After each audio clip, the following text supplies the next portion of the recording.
our first featured reader, Ohio born and raised Kerry Trautman, is one of the founders of ToledoPoet.com and the Toledo Poetry Museum page on Facebook, which promote Northwest Ohio poetry events. She has served as judge or workshop leader for the Northwest region of Ohio's Poetry Out Loud competition annually since 2016. In 2020, her one-act play, Mass, was selected for production as a staged read-through the Toledo Repertoire Theater Toledo's Voices competition. Kerry's poetry and fiction have appeared in dozens of anthologies and journals, including Slippery Elm, Free State Review, Limp Wrist, South Florida Poetry Journal, Midwestern Gothic, Disappointed Housewife, and Gasconade Review. Her poetry books are Things That Come in Boxes, King Craft Press 2012, To Have Hoped, Finishing Line 2015, Artifacts, Night Ballet Press 2017, To Be Nonchalantly Alive, Kelsey Books 2020, and Marilyn, Self-Portrait, Oil on Canvas, Gutter Snob Books 2022. And with that, please welcome Kerry Trautman. Thank you very much. Those introductions always make me feel fancier than I think I am. So I'm going to start with a couple of quick poems from my most recent book, Marilyn, Self-Portrait, Oil on Canvas. And this book came about when I purchased this painting, which was a self-portrait by the artist Marilyn Decker, who's a Toledo artist. I bought it at a silent auction, a charity auction, and brought it home and propped it up on my desk. And the kids thought it was strange that I had this woman staring at me while I'm writing. And I thought it was strange that I had this woman staring at me while I was writing. I ended up writing poems to her and about her and from her perspective. And it became a chapbook, sort of unwittingly. So I'll read a couple of those. This is Marilyn Just Wants a Second. All she asks is for a quick second to talk. But there are all these other things, dishes, coffee pot to rinse, Facebook to check, the newspaper getting drizzled on out front, the fish tank making that pissing dribble, needing its water topped off. I don't have a quick sec for her. And now I'm left with her gasp and stare in my rear view like a childhood bad dream that blinks itself into my forehead each time the lamp flicks dark. I'll get to her after this. Marilyn forever. The first photo of me I can think of is really a photo of my mother. Me, an unidentifiable bundle in her hospital gown arms, my mustachioed father holding my 2-year-old brother above to see what's happened. You will be this same oil-painted you for eternity. Perhaps you wish you had painted a younger you, but each day since the bone and skin you has only kept aging, this brushstroke version seeming younger by the day.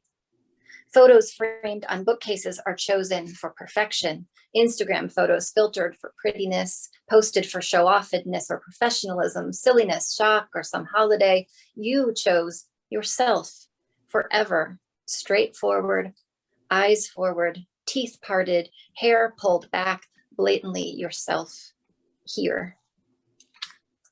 So that's Marilyn. This book, To Have Hoped, is mainly nature type poetry. So not explicitly, but generally nature poetry. So this one is called Damage. The wife read the newspaper in the front seat, adjusting her glasses when heat made them slip. The husband gripped the wheel with his right hand, left the left to hang out the window with the wind rushing like jello in the fingers. Their young son slept in the back seat, cheek pressed flat on the window, maybe dreaming. The hospital was 50 miles away still. Neither one had ever lost a parent. Neither knew a thing about cancer. They silently pointed out to each other damage from the past night's tornado, lots of big trees down, roots and all. The husband gestured toward a trailer upended freezer, an oriental rug along the shoulder. Everything was so easily toppled. The son woke in the back seat, pointed to his cheek, sore from the window frame, and cried for a Band-Aid. So Artifacts was from Night Ballet Press. These poems all kind of, they stemmed from a reading I had been invited to be a part of at Great Serpent Mound in Southern Ohio, which is a Native American burial ground. So I did a lot of research. I sat in the library like a dork and like read books about these earthworks and just different archaeological sketches and drawings and diagrams and things that really didn't mean anything to me, and geology texts and things, but sort of swimming through all of this left an impression that ended up becoming most of the poems in this book. So this is called Archaeological Survey of an Unfulfilled Dramatic Prodigy. You can see by the carvings on the interior of the sarcophagus that she persisted in creating with her hands. Nervous habit, really.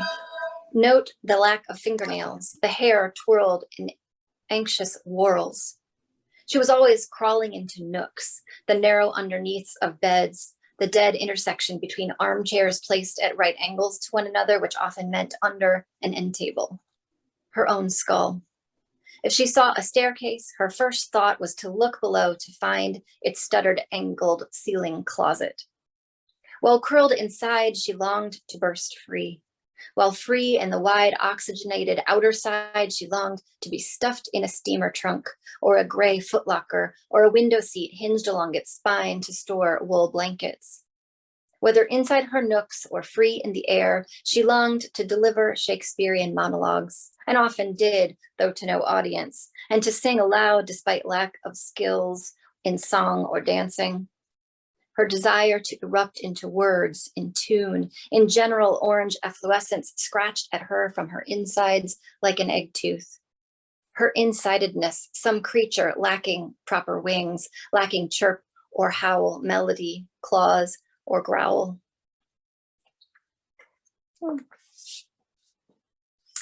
If I become a ghost, I will haunt you.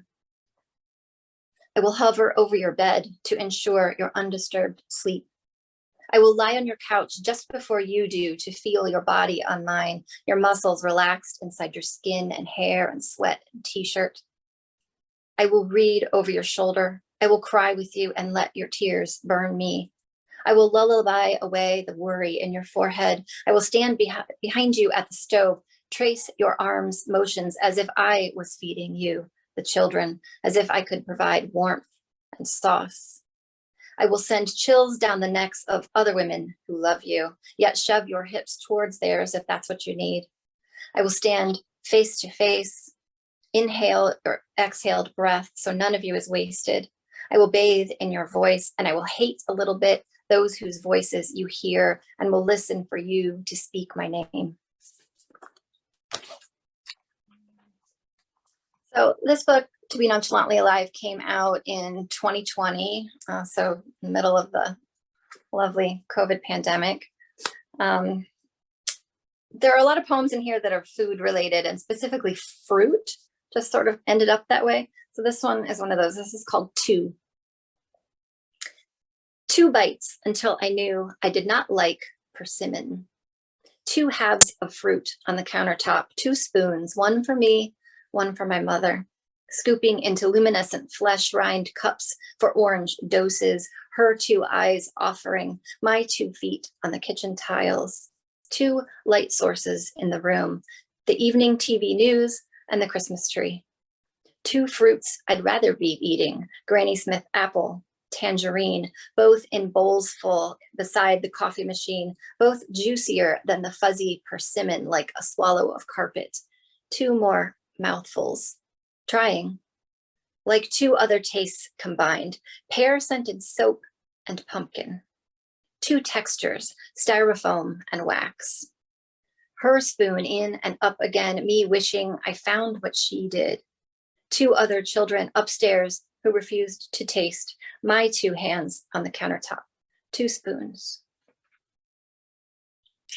That one. Los Angeles hotel breakfast. An Italian woman mumbles around a mouthful of Belgian waffle. 4 film-lovely Japanese girls titter over the toaster's unfamiliar dials, frantic to free their rapidly darkening slices of wheat. A father coos French into his toddler daughter's ear, feeds her sips of glassy juice. Two broad men in black t-shirts grimace the bleak consonants of Eastern Europe at each other's shorn heads, cereal milk dripping from their raised spoons.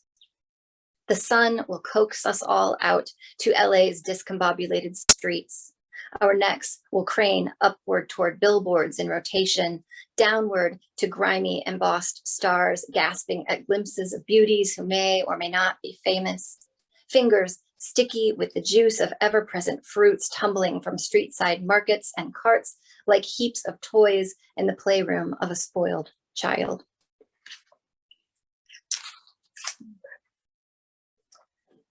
This one was an acrostic poem based on a photograph that I was at a workshop. They just spread photographs on the table and we chose one and wrote something to it. So this is to the woman in the fruit factory photo. You glove the fruits as they roll, glossed along the rubber conveyor.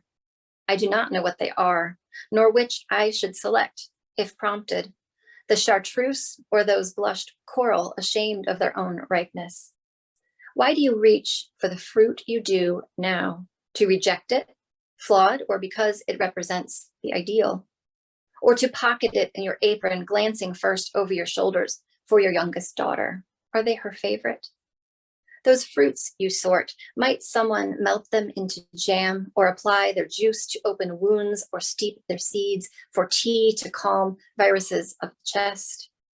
What becomes of your hours of attentive selection, of the hairs loosened from your ponytail to the concrete floor? What else do you reach for with gloved fingertips? Decide the value of, imagining its taste the rhyme implies as it scrolls by your eyes in an endless tumble. All right. So I have another book, a full-length collection forthcoming end of this year, early next year for Roadside Press. So I want to read a couple that are going to be in that book. And this first one, of course, is a fruit poem. And this is called To a Friend Who Moved to Florida. She was an Ohio girl. I sliced these mangoes knowing they would kill you. The one good thing about your being gone, were you here, last-minute drop-ins would send me into a panic, spraying kitchen countertops, thinking which door handles might my mango hands have palmed. I won't try to rhyme anaphylaxis. My knife glides through with that slight drag scrape at fibrous bits along the pit, and you are here, reminding me that you are not here. You are in a new home with lime and mango groves, with Meyer lemon trees, risking panthers, snakes, and beach cafes with mango smoothies, but none of it my fault. I lay 6 halves flat side down, fillet the red gold leather skin from the mounds, and it will be okay.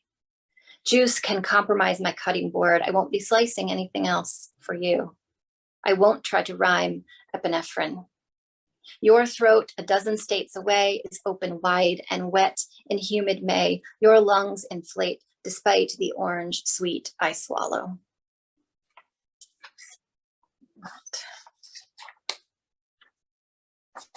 Love song for the fragile. For breaks arise differently. Mine either from having been yanked or from slow compression. I still wake in shock that I never grew up to be Ginger Rogers, ashamed of my utter lack of fringe, stiletto tap shoes, or moxie. You do not fault me for this. There are ways we can splint each other's fracturing. Decades ago, when ponded snowmelt in the backyard froze over, we neighbor kids played what we called hockey with gray tennis balls. A small girl broke through, and we formed a chain to pull her from the shin-deep water, as was our duty. I still wake in shock that I never am climbed upon without splintering. My one crop of deciduous teeth has long since dropped like a pear tree's season wasted in a foreclosed yard. There are ways we can jump fences, climb, rescue abandoned fruit. The tooth of a megalodon would fill your man-sized hand entirely.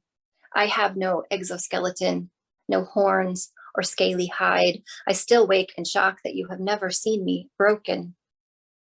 My parents had a cabinet of glass fruit and fish, lead crystal decanters and snifters from years ago teaching in war-torn Czechoslovakia. There are ways to convey these things that are easily destroyed. I still wake in shock that I never became unbreakable.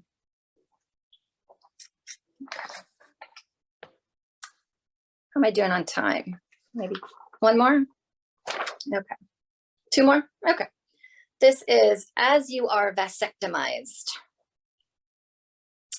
Thank you seems inappropriate as you lay in that cold bed of your own free will, of course, as you must by now have grown weary of working long days with so many small beings awaiting your return, awaiting meat, vacations, cars, and college.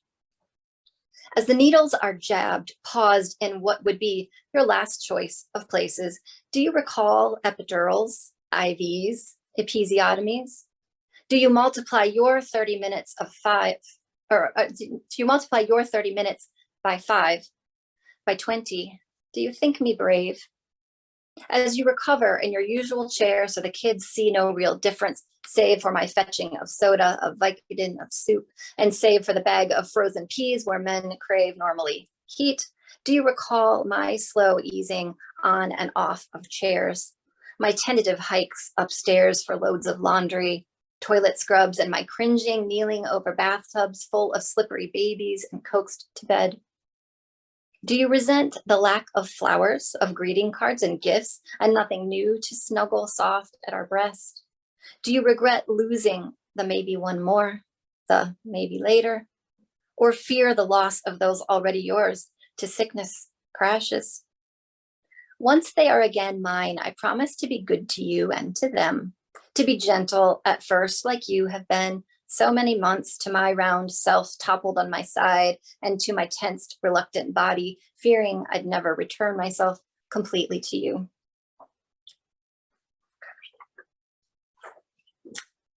Okay, this last one is for my late grandmother. This is Grandma is 90 today. A good long life. And yes, I suppose she is good in general. But how good would we all try to be if we knew we would only live to 30 instead of 90 years of accountability of children, bosses, neighbors, lovers, their assessments of our lives? Who might we be willing to hurt if we knew we'd be gone soon and fewer folks would judge, too busy saying she was so young, she had her whole life ahead? Grandma was not always a good woman. Smirking, once admitting that every gift ever received from her daughters had been stashed in an attic corner, or retreating to a campground for gray weeks alone when Aunt Linda got pregnant at 16. If there had been only a decade ahead, might Grandma have been willing to kick Aunt Linda out or hand back the earrings, blouses, magazine subscriptions and say, no, thank you. The nurse delivers pink balloons to Grandma's room, ties the ribbons on her metal bed rail. They bobble in the fluorescent light, and Grandma smiles sweet as a store-bought cake icing swirls and asks, who's the birthday girl? Okay, I think that's good for me. Thank you so much for your attention. I appreciate it. Look forward to hearing Gregg. Hi, Kerry. Thank you so much. We really appreciate your sharing those wonderful poems with us, and they're just great. I'm going to open up the chat so everybody can join in and give Kerry a good word if they'd like to. And Susanna has had to drop because, she was dropped because she's lost power. The same storm that caused her to lose power is coming toward me. So I'm hoping that one of the two of us will be able to stay on and continue on. So far, so good for me. And I see the comments going into the chat. Thank you again, Kerry. I hope you enjoy reading all the good words people have for you. All right. So our next reader featured for today is Gregg Shapiro. Gregg is the author of 8 books, including the poetry chapbook Fear of Muses, published by Souvenir Spoon Books this year in 2022. He has recent forthcoming Lit Mag publications, including in the Pen Review, Book of Matches, Sangam Literary Magazine, Exquisite Pandemic, RFD, Gargoyle, Limp Wrist, Molly House, Poetic Medicine, and Impossible Archetype, as well as Red Fern Review, The Pine Cone Review, Mocking Owl Roost, and Poetica Review. He's also appearing in the anthologies Proud to Be, which is a Pride poetry collection published by Red Penguin this year, and Moving Images, Poems Inspired by Film, published by Before Your Quiet Eyes Publishing in 2021. His poems appeared in another anthology, This Is What America Looks Like, published by Washington Writers Publishing House, and an anthology called Sweeter Voices Still, an LGBTQ anthology from Middle America, published by Belt Publishing in 2021. Gregg is an entertainment journalist, and his interviews and reviews run in a variety of regional LGBTQ plus and mainstream publications and websites. Gregg lives in South Florida with his husband, Rick, and their dog, Coco. So Gregg, the floor is yours. Hey, y'all. Thanks for being here. Thank you so much to Judy and to Susanna, Performance Poets of Palm Beaches, for having me back again. This is really cool. I'm very honored. Kerry pointed out that we both have chapbooks from Diane Borsinik's Night Ballet Press. So I'm going to read a Florida poem from Sunshine State, which came out in 2019. Florida Bang Bang. This is the knot I don't tie, I won't tie, because I learned to count before I learned to count insults and injuries, bodies and funerals, loops and wings, dirty laces and funerals, bodies and loops and wings, dirty laces, tattered strings, scorecards, and sharpened pencils. When you live in a state shaped like a gun, everything is a bullet, a target. Thoughts and prayers are ammunition, deadly weapons to be concealed and carried. Stand your ground doesn't mean grounding someone else down to a pulp. Does a pistol have a pulse, or does a pistol just want yours? Collecting heartbeats like trophies.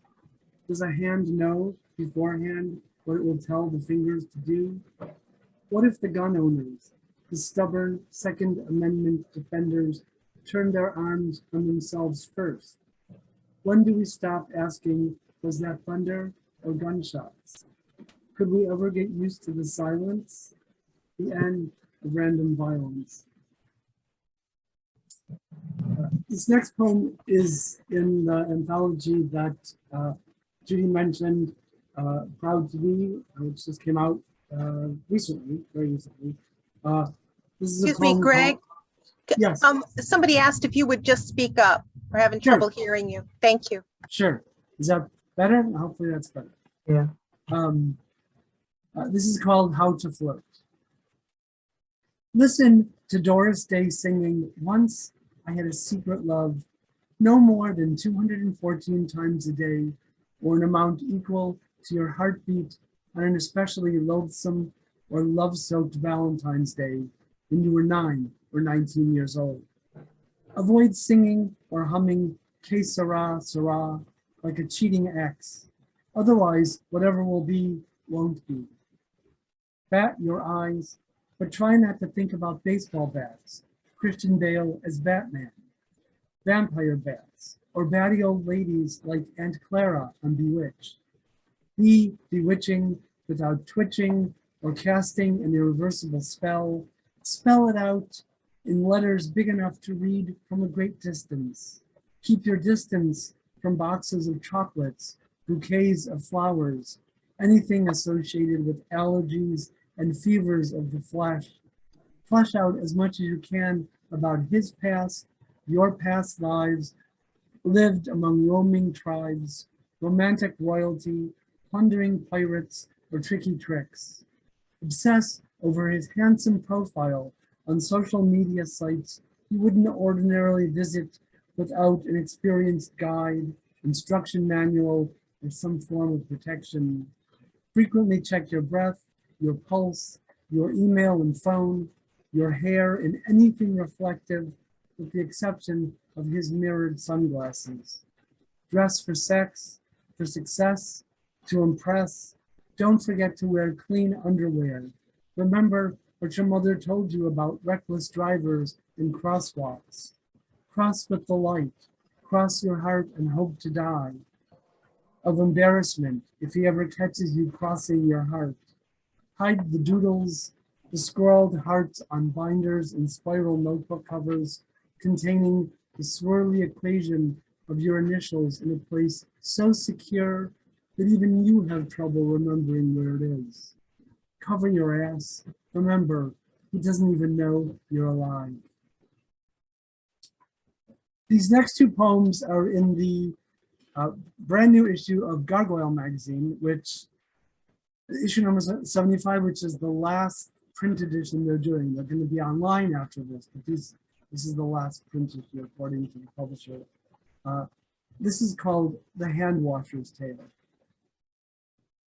People see you coming from miles away, hands raw, red as the handmaid's cloak. Pockets are an unnecessary distraction from the pride and satisfaction that comes with the subtle sparkle of cleanliness. When did this craving, this compulsion begin? No water too hot, no cleanser too harsh.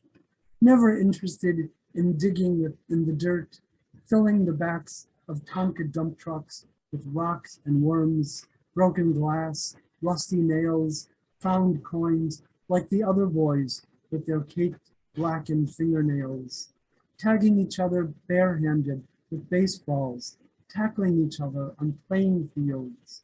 You sought the shelter of books, whose unspoken guarantee of safety was not promised, compromised when ink smudge came off on your fingertips, rushing to the sink and faucet, the comfort of porcelain and stainless steel, fragrant bar of soap and splashing water. Even in winter, when chapped skin was as dreaded as the flu, your hands endured the brittle cracking, peeling, shedding of layers, verging on a religious experience. A symbolic scrubbing ritual followed you, sustained you through the years, through the plague and unmentionable tragedies. Too obscured to be a trendsetter, did someone hear you singing as the steam rose from your rose-colored skin? Now everyone has a sudsy theme song while they wash away the viral sins. This week's anthem is Lean on Me, as they lean away from potential infection. Some rub their clean hands together, worried that there won't be enough toilet paper. Others stress that someday the internet will run out of porn. The hand washer's dilemma? What if there's no more soap? This poem is called Spirit of 76. If I kept a diary in 1976, the pages would glow as brightly and ominously as the sky on the cover of Hotel California, hot as a mafia car bonnet. Too busy to write it all down, I danced in brightly colored underwear in my shared bedroom to songs in the key of life, lip syncing to every number on Songs for a New Depression. For pocket money, I found a job at Maxwell Plums, where I hourly vacuumed the mauve carpeting, stocked the shelves and racks with the latest in suburban women's fashions. I got better at pretending not to notice when one of the two brothers who co-owned the business emerged from the office with a coke-flowered mustache. I know I'm gay, but do they? When I grew tired of the subtle abuse and coked up rages, I sought new employment at the county seat, the Blue Jeans store, not the government agency. Here is a list of what I fell in love with. The music on WXRT that played from the ceiling-mounted speakers, learning how to be a window dresser, the computerized cash register, the diversity of denim, what an employee discount can do to a paycheck. My manager, Mike's MG midget, and the rides home after closing. I know I'm gay, but is he? We go to the same high school, and I want to be his prom date, but that will have to wait for another century.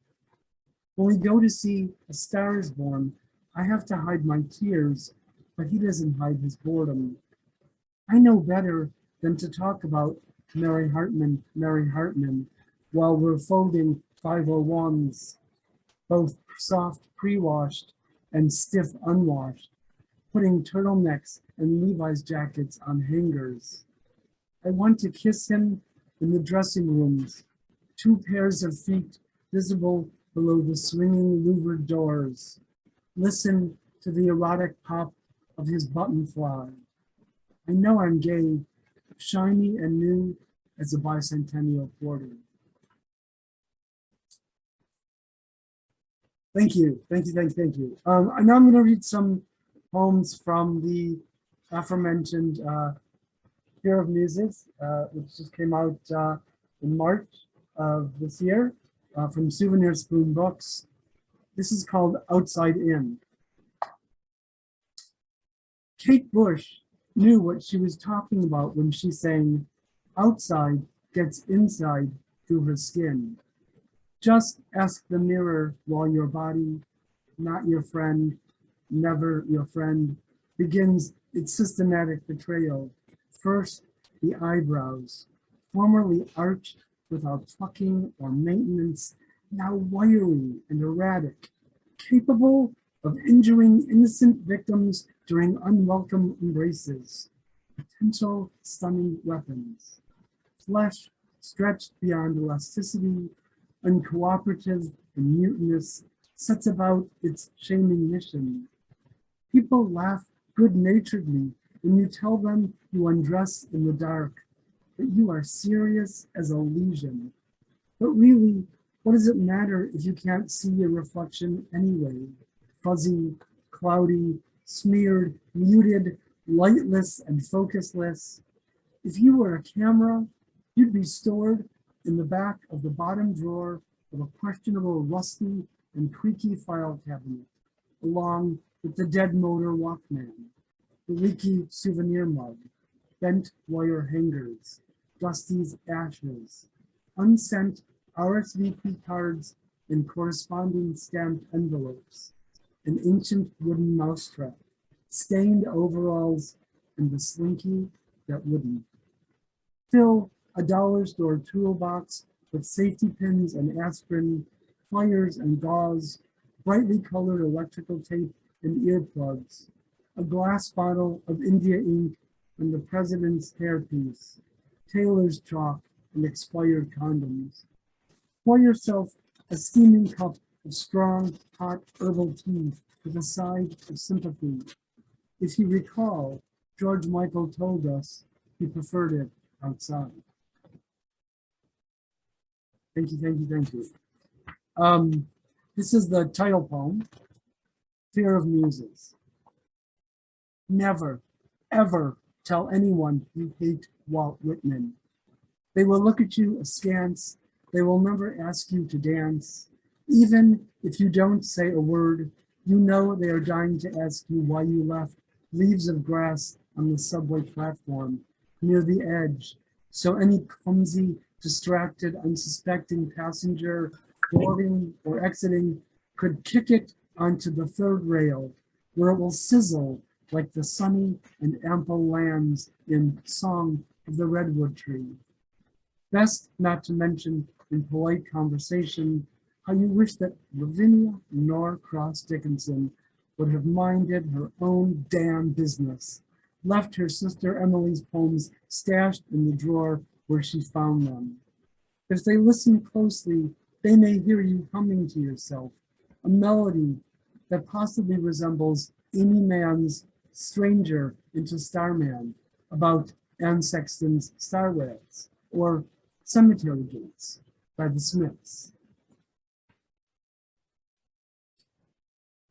Thank you. I'm going to dedicate this next one to Dustin Brookshire. This is Disco Dolly. Of course, it's bright pink vinyl. That's not shocking. What other color could it possibly be? The purple label with her signature and irresistible invitation to dance with Dolly at your own private Studio 54. The RCA logo makes me dizzy, delirious as it spins on the turntable, and I spin around, dancing to the song as I have for more than 40 years. I have blazed many miles, left burn marks on clothing and furniture in cities, smoky trails like Dolly's Great Smoky Mountains near Pigeon Forge, where we made a pilgrimage to pay homage to her. Sure, we were disappointed there was no D-Cup ride, but how many people can say they got stuck on a malfunctioning log flume at Dollywood, the first of 2 such events in one summer? Baby, I'm burning, always playing in my head like a broken record. But that 12-inch single never broke. Carefully packed and transported, it transported me everywhere I lived. In every romantic relationship, a hymn to him and him and him, heating up the coldest winters, the sweatiest summers in Boston and Washington, D.C., and Chicago and Fort Lauderdale, surviving the disco demolition and the AIDS crisis, drowning out the Bible beaters that surprised me, Denise, Julie, and Angie outside the BB&T Center before the concert. Once inside, we felt safe, wrapped in Dolly's grace, her voice more powerful than prayer, extinguishing the flames of hatred. Thank you, thank you, thank you. And since we're talking about Denise, in case you might have guessed who that Denise was, this next poem is Gemini Sister for Denise Duham. No matter where you live, you will always be Boston to me. That party at the North End apartment I shared with John, the most unforgettable soiree at your Brookline flat, the one where Byron handcuffed Michelle to the refrigerator. Pretenders concert at the Orpheum, and thrift store shopping on Washington Street and at the Morgan Memorial in the South End. When I came to visit you in Tucson, you put a brave face on it, but it wasn't meant to be your home. You were much better suited to the Lower East Side. It was the mid-1980s and so dangerous. Adrenaline, your preferred perfume. Pink as the neon poet sign in your window, and warm in blue fake fur.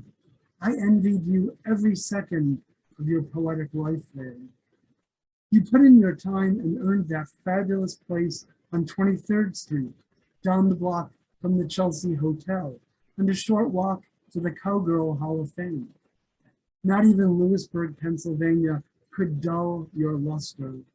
Your reward was to return to New York, take up residence on Spring Street in Little Italy, not far from the Puck Building. I appreciated the bathroom with the clawfoot tub and sink at one end and the WC in the living room, although it gave Rick pause. Astoria, with its elevated trains and active Greek community, couldn't contain you, so you packed it up and headed to Hollywood. Florida, that is. Swimming pools and ocean views. Do you think it has anything to do with us being Geminis, this urge for going, for collecting addresses like stamps or coins, our names in the address books of friends and acquaintances, a blur of whiteout, erasure, and scoring through? I think it's what makes us such lovers of hot weather and sunshine, so quick to dismiss cold and sunless climates. And what good fortune we have to share the refuge of poetry, the safety of stanzas, and the economy of expression, wrestling with language for the sake of an indelible image, mapping uncharted paths to transform popular culture, mythology, feminism, religion, family, and love, rhythmic as two hearts beating in time. Okay, just two more, I promise. This is called, oh, this was a long time ago when I was a vampire. Pursuit. There's that picture of the two of us, me and Linda, posed and paused mid-quip, our younger skin paler than the paper on which the photo is printed. We look more than a little bemused and astounded, wasted. Was it the hour? Were the drugs wearing off? Perhaps it was the flash's brightening effect, betraying our modesty, the false flattery of recognition. Who? Us? Really? We wore a similarly staggered expression when we first saw the photo, wrongly convinced that the photographer's lens would never be able to capture our illustrious visages, evasive and precious as they were, in or out of focus. You can also read disappointment on our features, the same startled manifestation as when we glided past gilded mirrors, certain that we had no reflection. Who could that be then, with my waxed and curled mustache, forelock, wide eyes and saucer pupils, trademark nose ring, wooden rosary bead necklace, vintage vest, and only one chin? When Linda said we were vampires, no one believed it as much as we did. But it takes more than donning pitch black clothes and hanging a vial of blood on a heavy silver chain around the neck.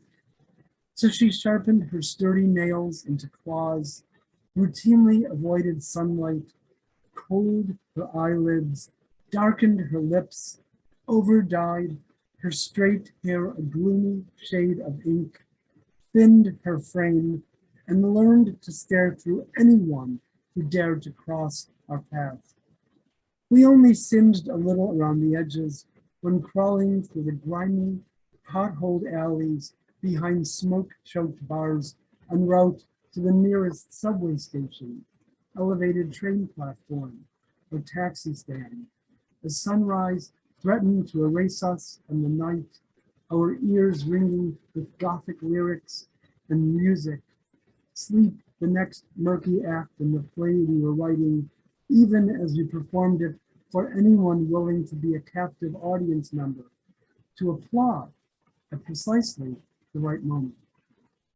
And this is the last poem, the very, very last poem. You guys are the best. Thank you so much. One more sip of tea. Okay, this is called, this is in the spring 2022 issue of Book of Matches. This is called The Slums of Skokie. We lived on the wrong side of the tracks. We grew up on the wrong side of two sets of tracks, freight and commuter. The first set of tracks, crossed by car or foot when heading north from Chicago on Nile Center Road, called Central Avenue in the city, belonged to the freight lines. You could be delayed by these long, lumbering trains at the intersection of Main Street and Nile Center Road, traveling south and north, as well as east and west. Clattering, screeching wheels, clanging bells, and red flashing lights impeded any progress at these tracks. Maybe 50 feet away, the second set of tracks, operated by the Chicago Transit Authority, led riders to and from the Skokie Smith station. Rapid transit to and from Howard Street in Chicago. These tracks had an additional layer of deterrent, pedestrian protection with pairs of raising and lowering crossing gates adorned with blinking warning lights, black and white angled stripes. As trains whizzed by in opposite directions on schedule, depot bound, passenger packed, they whistled, sometimes in unison, like the loudest tea kettle on the stove. Just east of the tracks, north of Main Street, past the gloomy power station that surfaced dark, Gothic, and foreboding in neighborhood scare lore and kids' shared nightmares. A series of streets, each only 1 block long, studded with apartment dwellings built in the 1920s through the 1950s, 2, 3, and 4 stories high. 2 flats, 3 flats, co-ops, the random townhouse complex here and there. If you lived on this eastern stretch of Elm or Lee Street, White Terrace or Greenleaf, Conrad or Crane, you knew your status, situated on the wrong side of the tracks.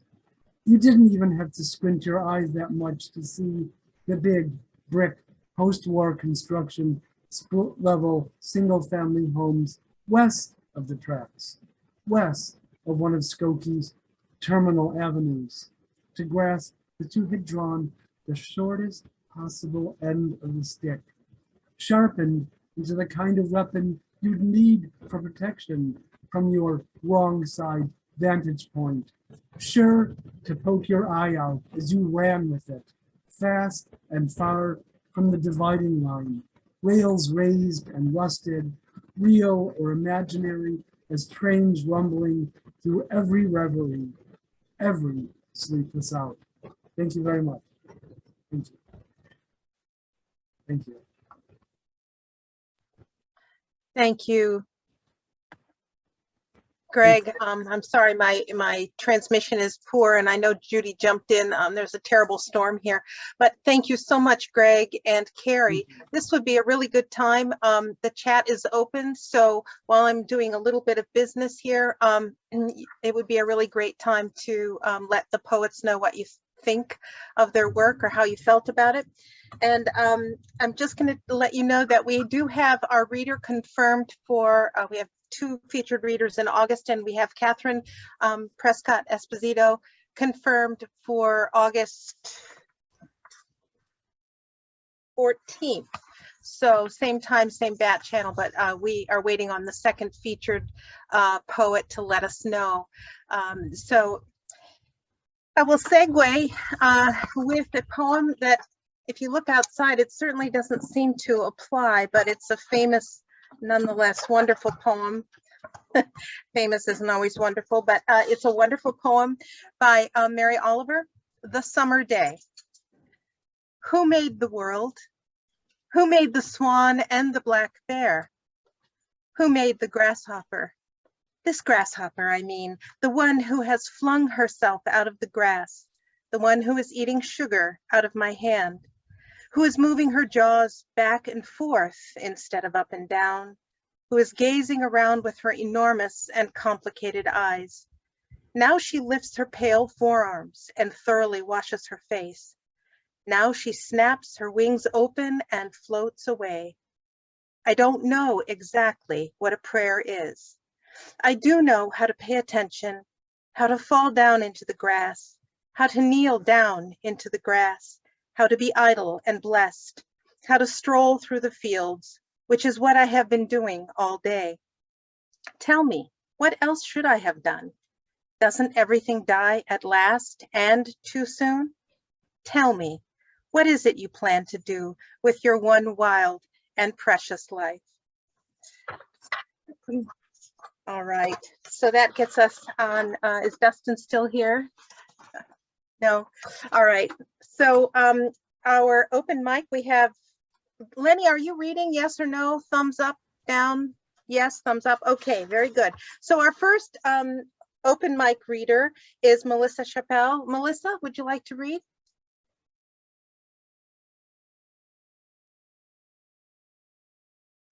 You're still muted.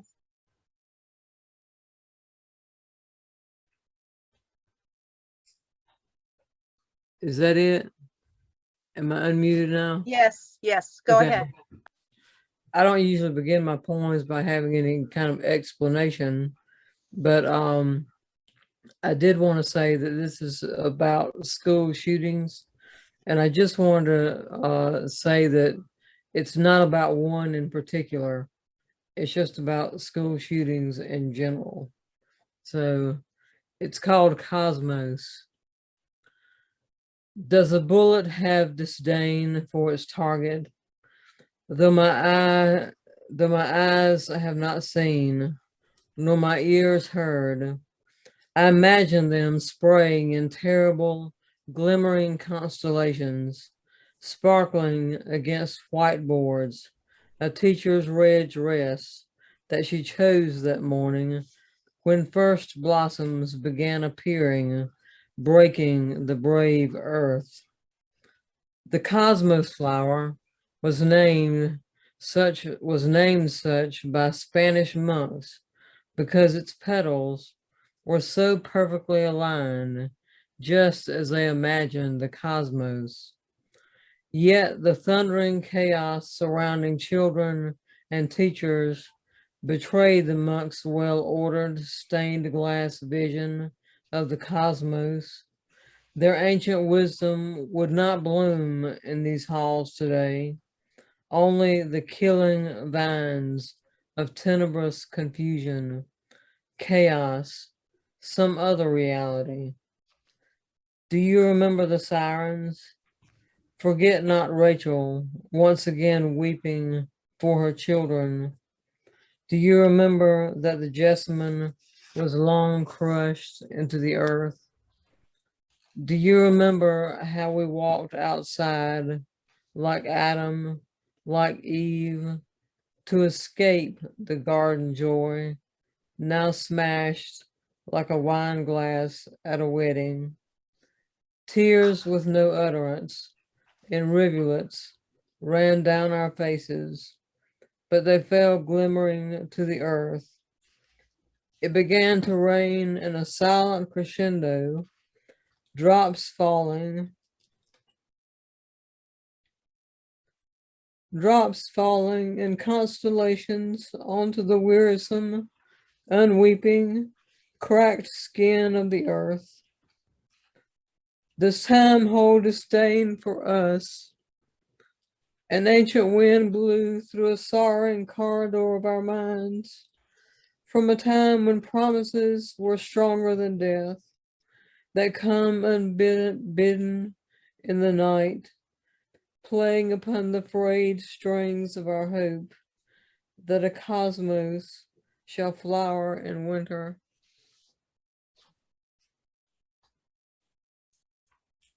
Thank you, Melissa. Thank you. Yeah, I know you have to leave us, but thanks for reading. So our next readers in this order will be Daryl Perry, then Chris Thurston, and then Jamie White. Daryl? There. Ooh. Hi there, everybody. So on the outside, I'm a regular guy, but on the inside, I'm like a goth Martha Stewart. So a lot of my poems happen to be about things like baking and cleaning my house. So I've gone ahead and picked a few of those. The first one is called Exorcism. After that supernatural thriller on Netflix, I really should have known better than to try to clean my fridge. I think all the ghosts in my house reside in the refrigerator.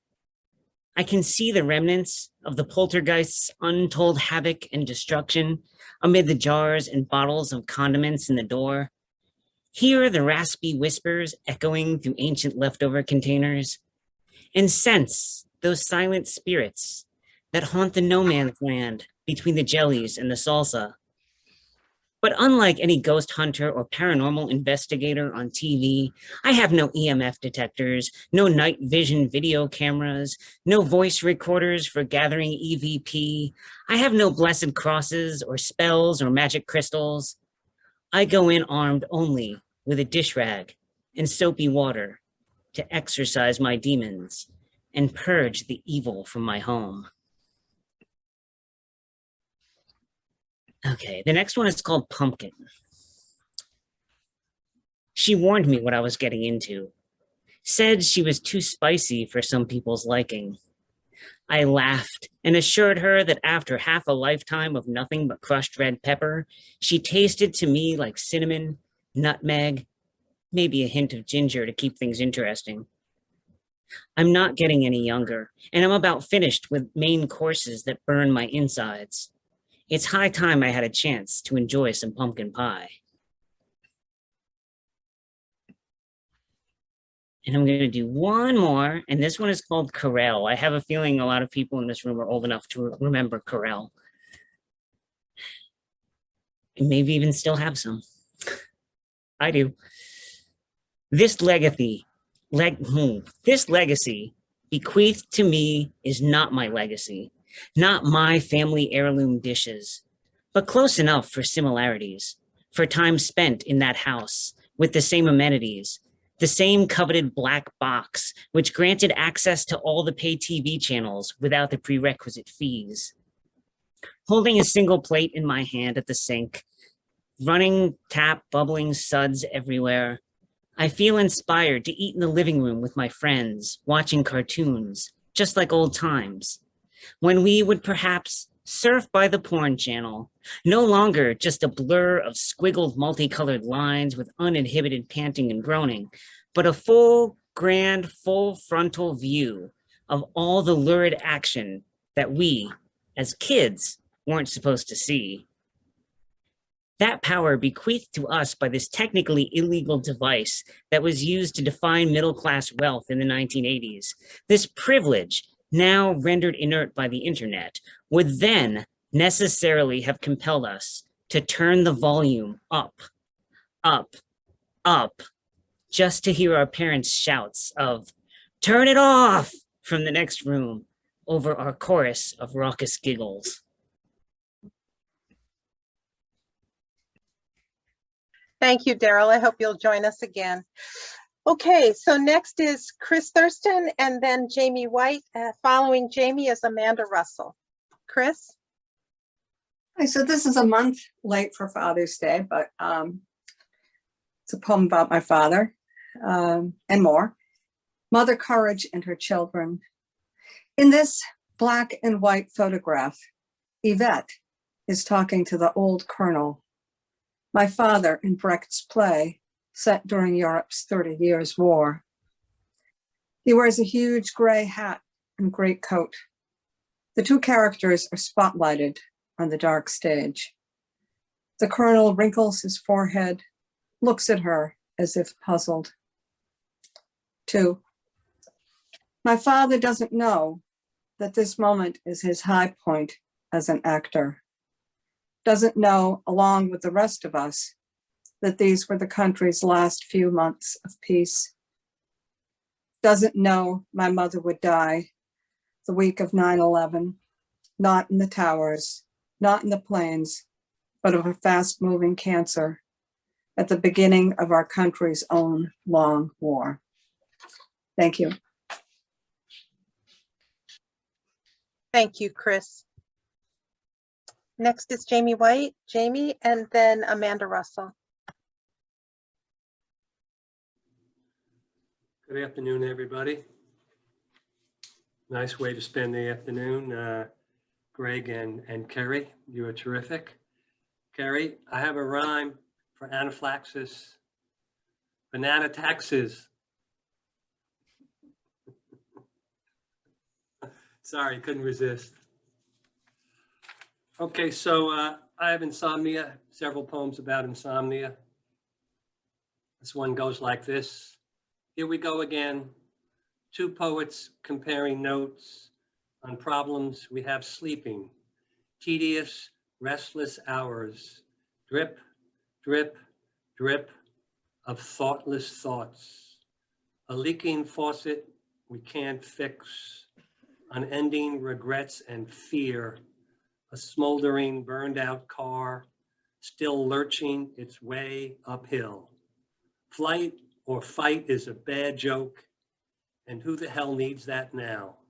Faces from the past drift in, squatters we cannot evict, even if we wanted to, even if we could, would we?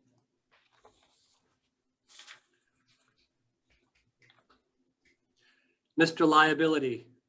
First, I burned the damn soup, minestrone. Then I burned my tongue on the soup, all on my own. Call me Mr. Liability. I've got billions. No one will insure me. Every one of us a coin that fate flips. Hardly are those words out. Some fool trips. reaches out instinctively, exclaims, "Oh, fuck, laughable, pitiless, damnable luck." Fortune does not smile or frown, it brands you. Treasures don't define us, a few small strands do. Personal effects, nuggets in a stream glint, too deep to wade, current too strong to swim, squint, eyes opening and closing, trying to keep track. We won't be staying long. Why bother to unpack? Thank you. Thank you, Jamie.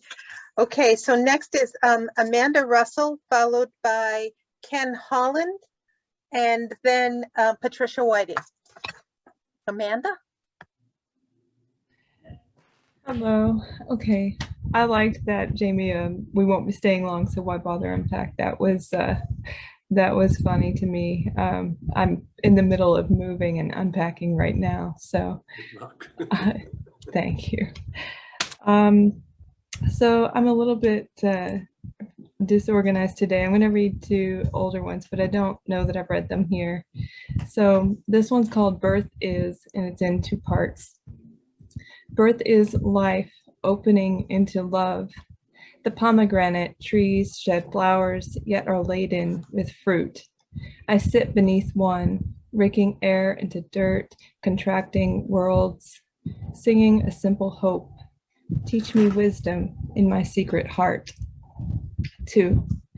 Birth is art, done in stages, a channeling of energy, a bearing down under pressure, a cry of release and welcome into this alien life on the other side of cave and water. And where's the other one? Thank you. My other one is, it's July, so I'm going to read this one. It's called To Paint July. Vincent van Gogh died in July of 1890. And during the last few years of his life, he painted 3 images of the same wheat fields. And I think Wheat Fields with Crows was one of his last paintings. And this is inspired by those paintings of the wheat fields. To Paint July. In 1890, Vincent wanted to paint July.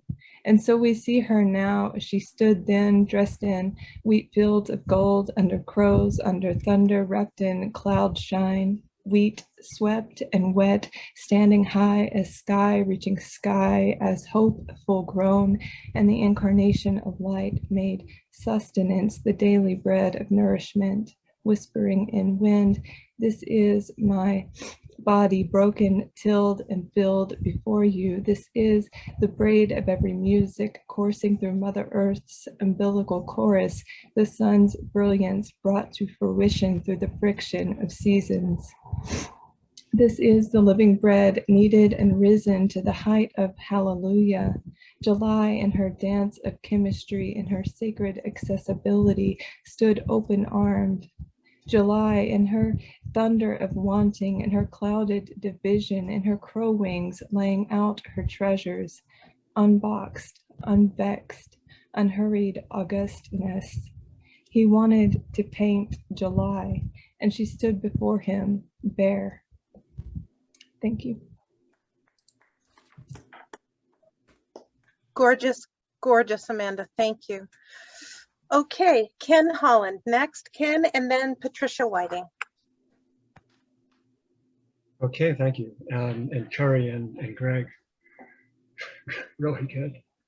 So I'm going to read 2 poems, and the first one, serendipitously, it was done, I thought at some point, and then I became less satisfied with it. And I happened to have asked Amanda somewhat recently to take a look, and she made some suggestions, and I reshaped the poem. It's called Barricades. Autumn is busy choking the trees' leaves and sending them to the ground like royal heads decapitated by the bourgeoisie. Show me most revolutions, and I'll show you the birth of an infant with malice baked into its heart. Just give the kid a chance to grow up a little. Give him a chance to dance into his dark nature. Believe me, By the time he hits puberty, you'll be dusting off the munitions and arguing as to which street you should erect the barricades. There's a reason revolution is defined as going around in a circle. I couldn't tell you what species of bird it was, but there was a species of bird that sang itself into the rust of dawn and brought me out of sleep, my body stretching like a wing into the light, the sun quenching the horizon. Everything I held on to by the lethal curve of two talons. I believed what I believed and couldn't tell you now what that was. But what it was something I wasn't going to let go. All of which is to say, I was young once and felt I knew the sound of one voice calling to another. The way it reminded me that as a species, we were still walking the earth. 200,000 years and still walking the earth.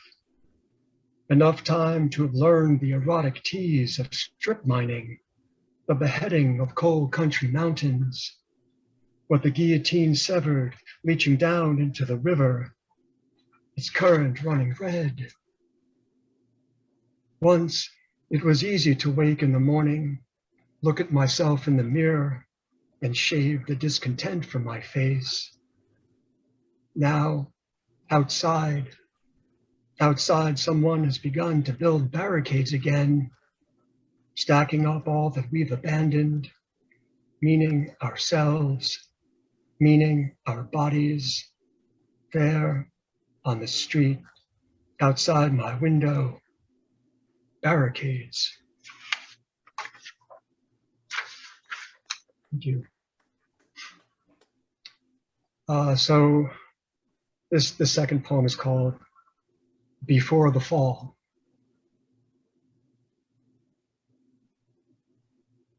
If I've been signatory to this culture and to these times, unaware of the pen in my hand, how I could have laid it down the way an infant is laid down before that child has learned to give name to any color, the emerald hues of envy, the ruby flow of mortal wounds. If I've been signatory to the displacement of all that is indigenous, first peoples, first species, first waters. If I've been signatory to a God whose light we've christened Hiroshima, whose mercy is mirror to the unmerciful.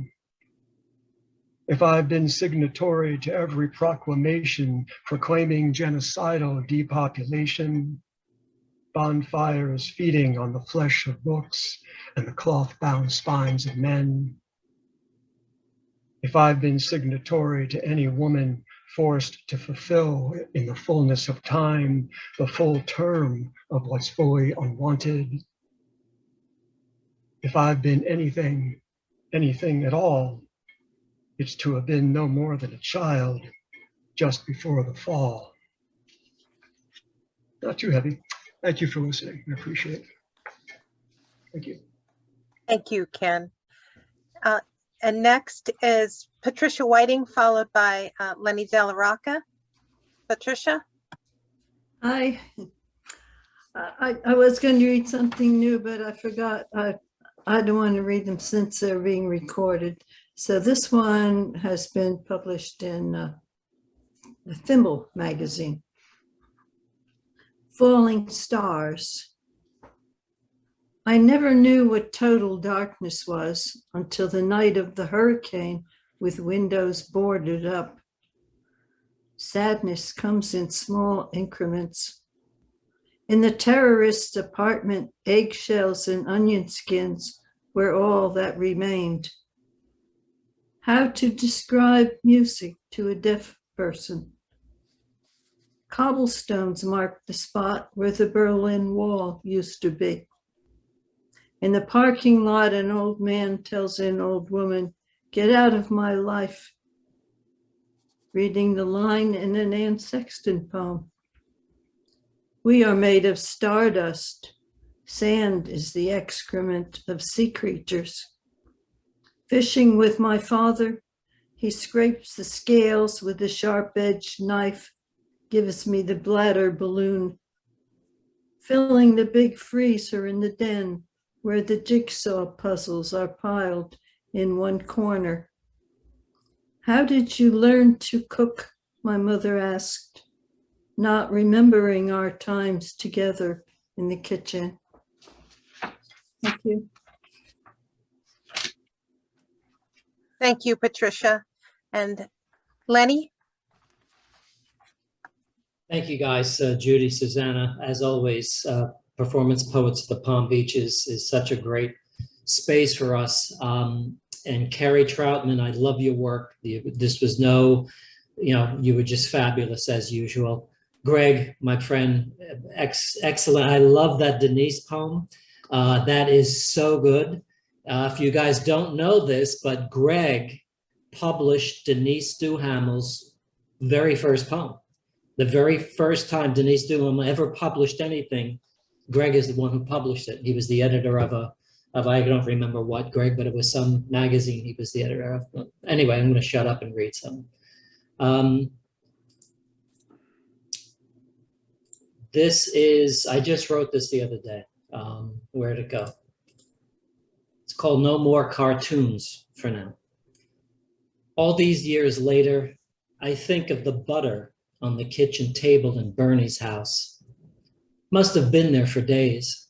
Houseflies to and fro over the bacon and eggs. Bernie's father in his oily t-shirt, unshaven face, his stained coffee cup.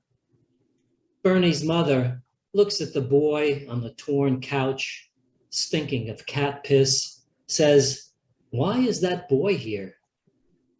Bernie met him yesterday through a friend who'd come all the way out with tools to take something from the guts of a dead T-bird on the dirt lawn. Why is he here? Bernie shrugs, doesn't know the boy's name. The father stands in his underwear. It's Saturday morning, and at 12 years old, I already knew how to hitchhike. And that was reason enough to be there. And this is another brand new one. It's called Harpo's Horn. Sometimes he played the harp, but mostly he honked like a goose.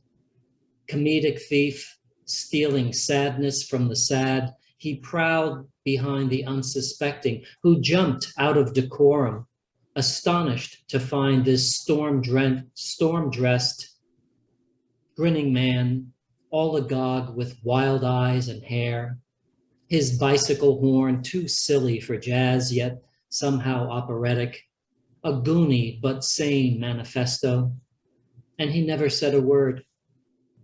So when I worked where shrewd pipers piped out duds for daydreams, and they asked me to join the popped balloon campaign, I clucked. I quacked at the unchecked boxes they wanted me to check. I took out my horn. I honked and never said a word, refused to answer questions in the language they wanted me to speak. Thank you. Thank you, Lenny. Well, that concludes our reading. A special thank you to Kerry Trautman and Gregg Shapiro for being our featured readers today. What a lovely, gorgeous job you both did. And thank you to all the open mic readers. Wonderful work today. It's always a pleasure to hear you. We look forward to seeing everybody back here August 12th for Catherine Esposito Prescott and our mystery guest. And we will see you then. Thank you all for coming.